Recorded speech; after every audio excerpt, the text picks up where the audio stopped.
चलिए आज हरियाणा के एक सुनसान फार्म हाउस की कहानी सुनते हैं। एक ऐसी कहानी जो किसी भी भूत प्रेत की कहानी से कहीं ज्यादा डरावनी है। ये कहानी है इंसानी फितरत की, इंसानी लालच की, और ये हमें सोचने पर मजबूर कर देती है कि असली खौफ आखिर है क्या।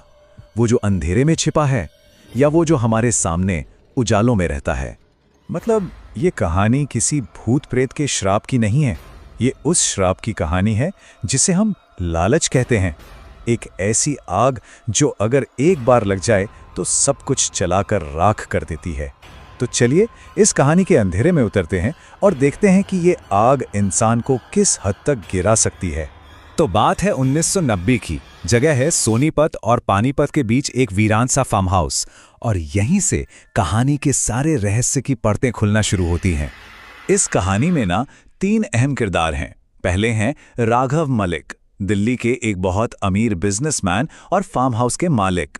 दूसरी हैं उनकी पत्नी मोहिनी, और तीसरा और सबसे अहम किरदार है राजू, फार्म हाउस का केयरटेकर।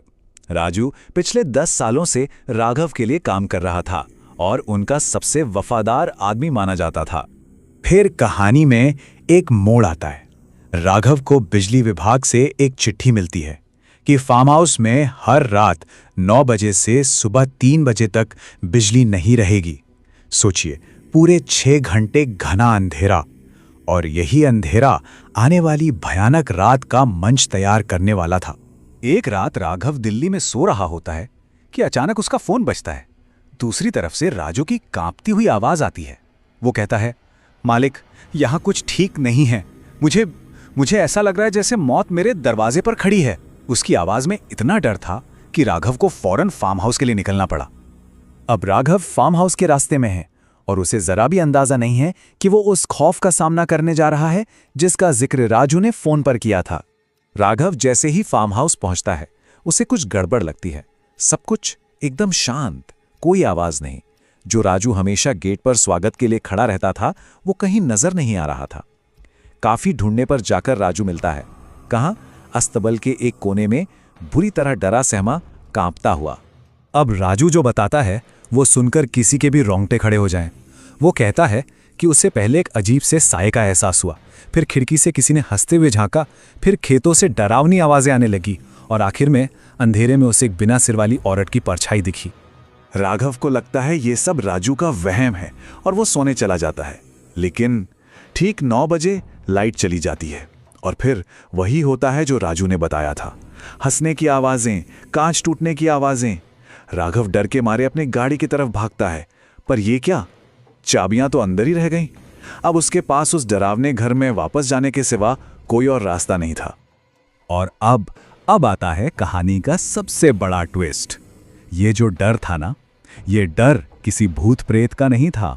ये डर इंसान का बनाया हुआ था। अंधेरे में एक साये को देखकर राघव, जो दिल का मरीज था, इतना डर जाता है कि वो वहीं बेहोश हो जाता है। जब कई घंटों बाद उसकी आंख खुलती है तो वो खुद को फर्श पर पड़ा हुआ पाता है। वो अपनी घड़ी में टाइम देखता है, 2:50। मतलब लाइट आने में सिर्फ 10 मिनट बाकी थे, और यही 10 मिनट पूरी कहानी को बदलने वाले थे। और तभी उस खामोशी में उसे एक आवाज सुनाई देती है। कोई फोन पर कह रहा था, मैडम, हार्ट अटैक नहीं हुआ है, आप कहें तो यहीं खेतों में गाड़ दूं। ये सुनते ही राघव के पैरों तले जमीन खिसक जाती है। वो समझ जाता है ये कोई भूत नहीं, ये उसकी हत्या की साजिश है। और फिर ठीक 3 बजे घर की लाइटें जल उठती हैं, और उस रोशनी में जो चेहरा सामने आता है वो सब कुछ साफ कर देता है। वो भूत, वो साया, फोन पर बात करने वाला वो शख्स कोई और नहीं बल्कि राजू था। जी हां, वही राजू, उसका 10 साल पुराना वफादार नौकर, जिस पर राघव ने आंख बंद करके भरोसा किया था। वही उसकी जान का दुश्मन बन बैठा था। अब तक जो शिकार था वो शिकारी बन जाता है। अब राघव की चाल चलने का वक्त था। खेल अब भी खत्म नहीं हुआ था। राघव को यह समझने में देर नहीं लगती कि इस साजिश के पीछे उसकी अपनी पत्नी मोहिनी का हाथ है। मोहिनी ने राजू को राघव को मारने के बदले फार्म हाउस का 5% हिस्सा देने का वादा किया था। अब राघव ने क्या किया? उसने पासा ही पलट दिया।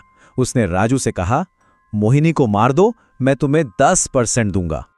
अगले दिन मोहिनी फार्म हाउस आती है। ये सोचकर कि राघव मर चुका है, पर खेल तो बदल चुका था।